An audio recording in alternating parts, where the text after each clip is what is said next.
दोस्तों, मधुमक्खी जब किसी को काटती है तो जान निकाल देती है। एक बार अगर मधुमक्खी किसी का पीछा करना शुरू कर देती है तो वो उसे तब तक नहीं छोड़ती जब तक कि वो किसी सुरक्षित जगह पर न छुप जाए। तो सवाल ये उठता है कि आखिर मधुमक्खियों से बचने का उपाय क्या है।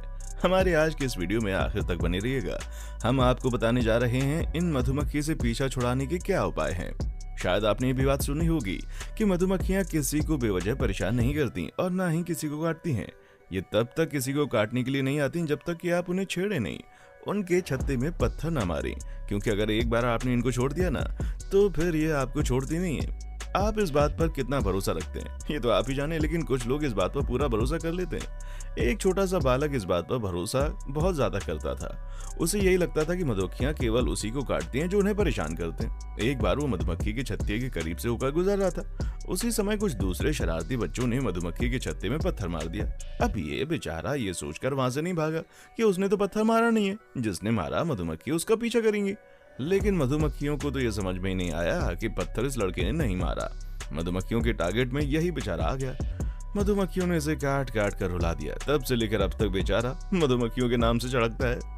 मधुमक्खियां बहुत ही होशियार स्वभाव की होती हैं और ये तो आप जानती हैं, जिससे गुस्सा बहुत जल्दी और ज्यादा आता है ना, वो सही और गलत का फैसला नहीं कर पाता। बस यही खराबी मधुमक्खियों के स्वभाव के साथ भी है। गुस्सा आने पर ये किसी को भी काट लेती हैं। एक मधुमक्खी जब किसी को काटती है तो उसके शरीर में अपना डंक छोड़ देती है और वो डंक लगातार उस व्यक्ति के शरीर में अपना जहर छोड़ता रहता है। हालांकि इसके बाद काटने वाली मधुमक्खी की मृत्यु हो जाती है। शहद वाले छत्ते में मधुमक्खियों की संख्या हजारों और लाखों में होती है। ये तमाम मधुमक्खियां बड़ी मेहनती होती हैं जो कि बड़ी मुश्किल से शहद इकट्ठा करती हैं। इसके अलावा मधुमक्खियों की तरह दिखने वाले पीले रंग के व्हाइट कोटेड मधुमक्खी भी नजर आती है। इसे हम ततैया के नाम से जानते हैं। ये भी अगर किसी को काट लेना तो भैया फिर तो बहुत तेज दर्द होता है। लेकिन इनके ग्रुप में सदस्यों की संख्या कम होती है। ये ना तो ग्रुप में किसी को खदेड़ती हैं और ना ही काटती हैं। काटने से पहले देती है चेतावनी। अगर अब मधुमक्खी के छत्ते के आसपास आप खड़े हैं और वहां मतलब एक दो मधुमक्खियां आपके पास मंडराती हुई नजर आती हैं, अपना गुस्से वाला साउंड बी बी बी करके वो प्रोड्यूस कर रही है ना, तो समझ लीजिए कि वो आपको यहाँ से पतली गली से निकलने की चेतावनी दे रही हैं, क्योंकि इसके बाद आप मोटी गली देखकर भी नहीं भाग पाएंगे। क्योंकि अगर आप वहां से नहीं गए तो दोनों मधुमक्खियां वापस अपने छत्ते में जाएंगी और सोल्जर बीज को इन्फॉर्म कर देंगी। इसके बाद तो मधुमक्खियों की फौज आप पर हमला कर देगी। तो भैया अगर आप कहीं पर खड़े हैं और आपके आसपास मधुमक्खी तेज साउंड करती हुई घूम रही है तो समझ लीजिए अब आपको वहां से चुपचाप निकलना है, वरना ये मधुमक्खियां आपको दौड़ा दौड़ा कर काटेंगी। दुनिया के सभी हिस्सों में मधुमक्खियां पाई जाती हैं। इनके खतरनाक स्वभाव से बचना बहुत ही मुश्किल है। अगर किसी इंसान को एक साथ 500 से ज्यादा मधुमक्खियां काट लेती हैं तो उस इंसान की जान खतरे में पड़ जाती है। यहाँ तक कि अगर किसी व्यक्ति को मधुमक्खी के जहर से एलर्जी है ना और उसे एक या दो मधुमक्खियों ने भी काट लिया तो उसकी जान को खतरा हो जाता है। हालांकि हर इंसान मधुमक्खियों से दूर रहना ही पसंद करता है।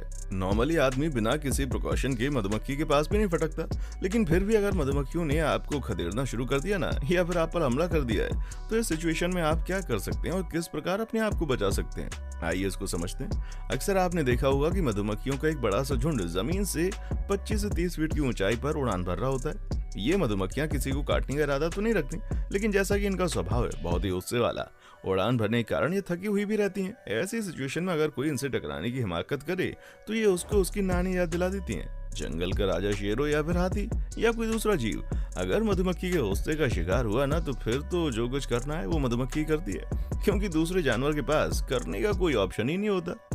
केवल भालू ही एक ऐसा जीव है जिसके ऊपर मधुमक्खी की काटने का ज्यादा असर नहीं होता और इसका कारण है उसके शरीर पर मौजूद बाल।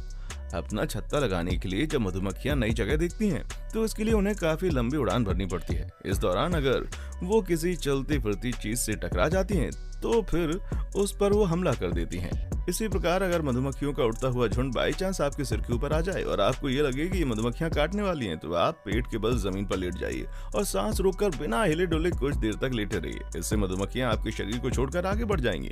आमतौर पर मधुमक्खियां कुछ ही सेकंड्स में आपके पास से दूर चली जाती हैं। याद रखिए इस दौरान आपको सांस रोककर बिल्कुल डेड बॉडी की तरह बिहेव करना है।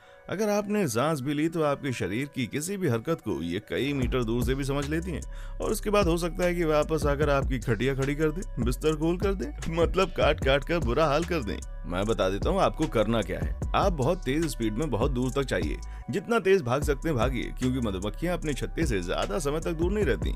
इसीलिए वो किसी भी इंसान का पीछा ज्यादातर 250 से 300 मीटर की दूरी तक करती हैं। अगर आपने तेज रफ्तार से दौड़ते हुए इस लिमिट को क्रॉस कर लिया तो हो सकता है कि मधुमक्खियां वहां से वापस लौट आएं और आपको छोड़ दें।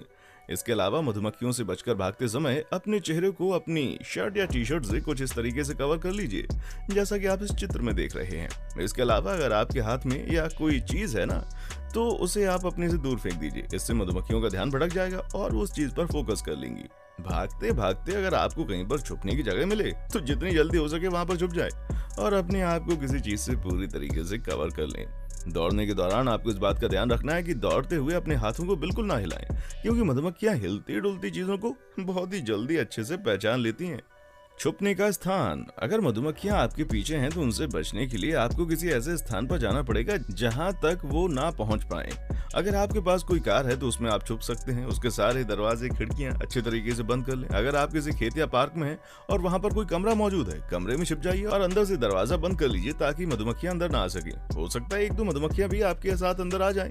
कमरे में सबसे पहले तो आप लाइट बंद कर दें, वहां किसी कंबल या रजाई के भीतर छिप जाएं।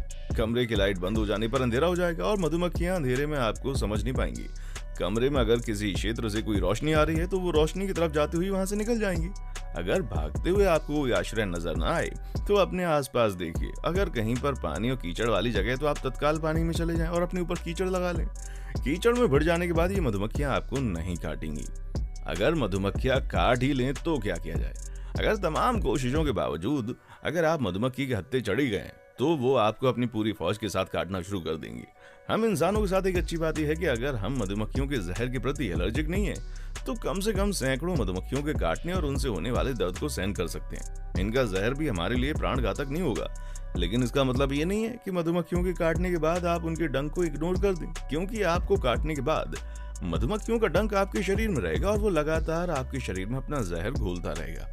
इसलिए जिस जगह पर आपको मधुमक्खी ने काटा है वहां से आप उसके जहर भरे एक डंक को सावधानी से निकाल दें। इसके बाद दर्द वाली जगह पर बर्फ लगाने से दर्द कम हो जाता है। डीजल या मिट्टी के तेल को रुई के टुकड़े में डुबोकर दर्द वाली जगह पर लगाने से भी दर्द कम होता है, साथ ही सूजन भी कम होती है। इन चीजों के अलावा टूथपेस्ट, शहद, अचार या सिरका भी मधुमक्खी के जहर से मिलने वाले दर्द में राहत देता है। हालांकि अक्सर आपने देखा होगा कि लोग ततैया मधुमक्खी के काटने पर उस जगह पर लोहा रगड़ते हैं, लेकिन इससे दर्द के मिटने का कोई कनेक्शन समझ में नहीं आता। हो सकता है कि लोहा रगड़ने से आपका जख्म बढ़ जाए, या इन तमाम उपाय को करने के बावजूद अगर आपके शरीर में दर्द हो या लाल रैशेज आ जाएं, सांस लेने में तकलीफ हो, इसके अलावा त्वचा में सूजन या बहुत तेज खुजली जैसे लक्षण नजर आए तो आपको डॉक्टर से संपर्क करना चाहिए। डॉक्टर शीघ्र ही इसका इलाज कर देंगे और आपको इन तकलीफों से मुक्ति मिल जाएगी, क्योंकि आमतौर पर एक एंटी एलर्जी इंजेक्शन मधुमक्खियों के काटने का अच्छा उपाय है। उम्मीद करते हैं कि जानकारियां आपको रोचक लगी होंगी और वीडियो आपके लिए यूजफुल साबित होगा। अपनी राय हमें कमेंट बॉक्स में लिखकर बताएं। फिर मिलते हैं जल्दी एक नई वीडियो में। तब तक के लिए जय हिंद, जय भारत, वंदे मातरम। देखने के लिए शुक्रिया।